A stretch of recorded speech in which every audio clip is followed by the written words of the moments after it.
Mesir rencanakan perang melawan Israel, pasukan Zionis diperingatkan.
Seorang pensiunan perwira senior di pasukan pertahanan Israel, IDF, memperingatkan adanya peningkatan kekuatan militer tentara Mesir di Sinai sejak tahun 2004 dan terutama sejak tahun 2008. Letnan Kolonel Eli Dekel, yang berspesialisasi dalam sistem infrastruktur di negara-negara Arab, menerbitkan laporan tentang ini di situs berita Enzif.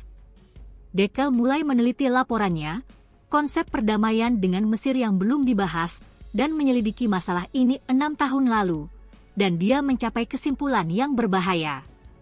Sejak tahun 2014, tentara Mesir telah memperluas infrastruktur militernya di Sinai secara signifikan, ungkap dia, dilansir Russia Today.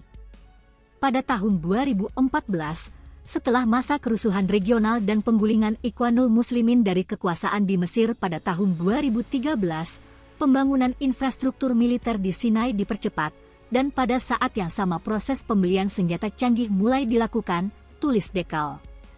Dia menjelaskan, proses ini membuat tentara Mesir menduduki peringkat ke-12 tentara paling kuat di dunia dan mendorong Israel ke peringkat ke-18 secara global. Fenomena meresahkan dari peningkatan kekuatan tentara Mesir secara signifikan dan pembangunan infrastruktur militer yang intensif, terutama di Sinai dan di kedua sisi terusan, Suez, tidak membuat khawatir masyarakat di Israel, termasuk para veteran militer senior yang saya ajak bicara di lembaga penelitian akademis, komentator dan jurnalis, termasuk jurnalis urusan militer yang diberi makan oleh sistem keamanan Israel dengan konsep bahwa, setelah Mesir menerima sejengkal terakhir tanah Sinai dari Israel, Mesir tidak punya hak merugikan Israel, papar dia. Rusia, jika terbukti ikut andil dalam serangan teroris, kami akan bunuh pemimpin Ukraina. Wakil Ketua Dewan Keamanan Rusia, Dmitry Medvedev, mengancam negara Ukraina setelah penembakan dan aksi terorisme yang terjadi pada Jumat, 22 Maret 2024 lalu di gedung konser Trochu City Concert Hall, yang terletak 15 km timur laut pusat dari kota Moskow. Jika dipastikan bahwa mereka, pelaku, adalah teroris yang terkait dengan rezim Kiev Ukraina, tidak ada cara lain selain memperlakukan mereka seperti itu, serta pendukung ideologi mereka. Masing-masing dari mereka harus diidentifikasi dan tanpa ampun dinetralisir sebagai teroris, termasuk pejabat negara yang terlibat dalam tindak pidana tersebut, ujar Medvedev di Telegram, melansir Agenzia Nova, Senin, 25 Maret 2024. Menurut laporan terbaru, kejadian ini menewaskan sedikitnya 115 orang dan melukai 187 dalam penembakan yang dilaporkan terjadi di gedung konser. Berdasarkan rekonstruksi awal, beberapa pria bersenjata, setidaknya 4 orang, melepaskan tembakan di dalam restoran dan akhirnya menuju aula dan ruang konser serta membakar gedung. Tak lama, kelompok teroris ISIS mengaku bertanggung jawab atas serangan itu dalam sebuah pernyataan singkat yang diterbitkan oleh kantor berita yang berafiliasi dengan ISIS, Amaq, pada telegram mereka di hari Jumat, tak sampai 24 jam usai penyerangan. Namun, pihak Rusia masih yakin bahwa serangan ini ada campur tangan pihak Barat dan sekutunya, termasuk menuduh Ukraina.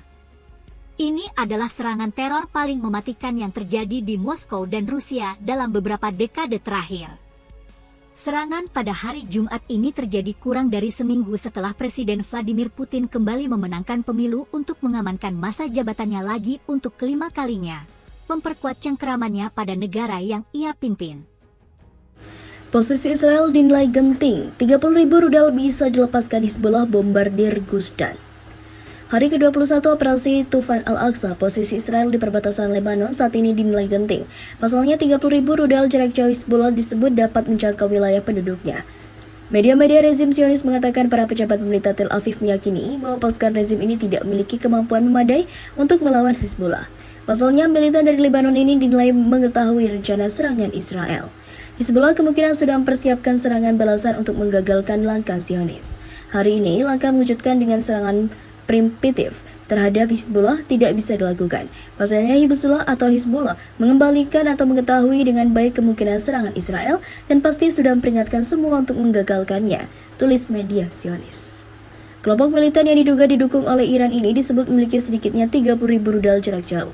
Rudal ini disinyalir dapat digunakan dengan mudah dan terjangkau di area Gusdan dan daerah selatan area ini dengan hulu ledak berbobot setengah ton atau lebih.